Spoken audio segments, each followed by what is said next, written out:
చాలా మంది ఏమడుగుతున్నారంటే అదేది ఇప్పుడు గ్రూప్ 2 పోస్టులు ఉన్నాయి కదా, గ్రూప్ 2 పోస్టులు ఉంటే గత ప్రభుత్వం మేము వేసినామని చెప్తుంది. వాళ్ళు వేసింది లేదు, పీకింది లేదు, చేసింది లేదు. నిజంగా వాస్తవాన్ని మాట్లాడుకుంటే, ఎందుకంటే మనము ఆస్పిరెంట్గా ఉన్నాం, తర్వాత పోటీ పరీక్షలు ప్రిపేర్ అయ్యి అంతా అయిపోయింది, అది ఆ కథ వేరు. అయితే చాలామంది ఏమంటున్నారంటే వాళ్ళు వేసి ఊరుకున్నారు, అయిపోయింది. అయితే ఇంకేమైనా పోస్టులు పెంచేటువంటి ఆలోచన ఉన్నదా అని చెప్పేసి అడుగుతున్నారు చాలామంది. గ్రూప్ 2 పోస్టులకు సంబంధించి మీకు ఈ గ్రూప్ 2 గ్రూప్ 3 గురించి పోస్టుల పెంపు అని చెప్తాను ప్రతిసారి. అంటే దానికి చెప్పకుండా ముందు 30,000 ఉద్యోగాలు గత ప్రభుత్వం ఇచ్చినాయే మీరు ఇచ్చిర్రు అని అంటారు అన్న. ఉద్యోగ నోటిఫికేషన్ ఇస్తే ఉద్యోగం ఇచ్చినట్టు.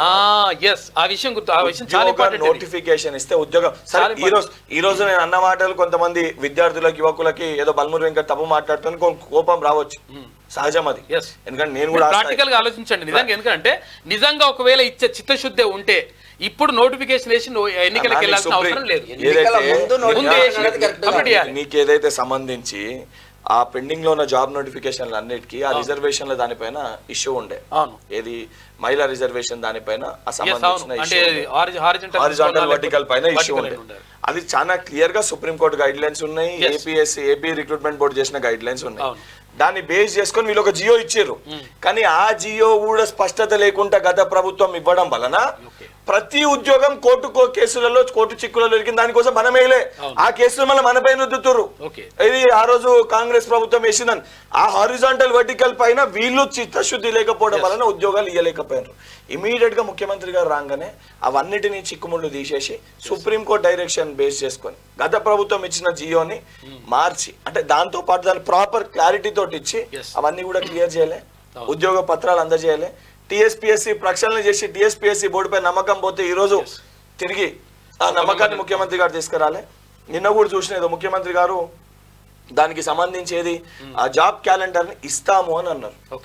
100% నేను ఇప్పుడు కూడా చెప్తున్నా, మన క్యూ న్యూస్కి వెళ్ళే విద్యార్థులకు యువకులకు చెప్తున్నా, 100% జాబ్ క్యాలెండర్ ని యూపీఎస్సీ ధరలో 6 నెలల ముందే నెక్స్ట్ 2 నెలల్లో జాబ్ క్యాలెండర్ ని ప్రకటిస్తాము. ఏ నెల ఏ వారము ఏ ఉద్యోగం పెడతాం, ఏ నోటిఫికేషన్ వస్తుంది, ఎప్పుడు ఏ నెల ఎప్పుడు డేట్ రాదనలో, ఏ మంత్ ఏ week, first week second week third week, మళ్ళీ ఆ రాసిన ఎగ్జామ్ ది ఏ మంత్ ఏ వీక్ రిజల్ట్ వస్తుంది. ఇవన్నీ స్పష్టంగా మన దగ్గర ఉన్న 7-8 అన్ని రిక్రూట్మెంట్ బోర్డ్స్ తోటి ఆల్రెడీ దీనిపైన ఇప్పుడు ఎలక్షన్ కోడ్ ఉంది కాబట్టి దీని గురించి మనం అంటే దానిపైన రివ్యూ చేయొద్దు కాబట్టి ముఖ్యమంత్రి గారు ఆగిరు. ఒక్కసారి ఇది అయిపోగానే నెక్స్ట్ 2 months లో చాలా స్పష్టంగా జాబ్ క్యాలెండర్ ని ప్రకటించడం జరుగుతుంది. అండ్ పోస్టుల పెంపు ఏదైతే గ్రూప్ 2 గ్రూప్ 3 పోస్టుల పెంపుకు సంబంధించి ఆ సంబంధించిన ఏదైతే సంబంధించి ఫైనాన్స్ డిపార్ట్మెంట్ GIDకి సంబంధించి ఎన్ని వేకెన్సీస్ ఉన్నాయి అన్నది పంపించి రిపోర్ట్ తెప్పించుకోరు. దాని సప్లిమెంటరీ నోటిఫికేషన్ ఇస్తూ దాన్ని ఎంతమంది మరి కొత్త విద్యార్థులు ఏ రకంగా అప్లై చేసుకోవాలి, ఏ రకంగా ఇబ్బందులు జరగకుండా చూడాలి.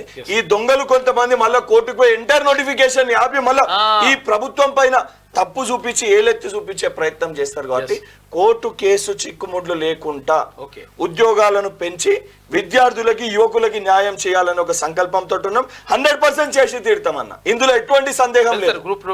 అదే 100% చెప్తున్నా, దాన్ని లీగల్ గా అన్ని చూసి 100% ఆ రకంగా విద్యార్థులకు న్యాయం చేయడం జరుగుతుంది.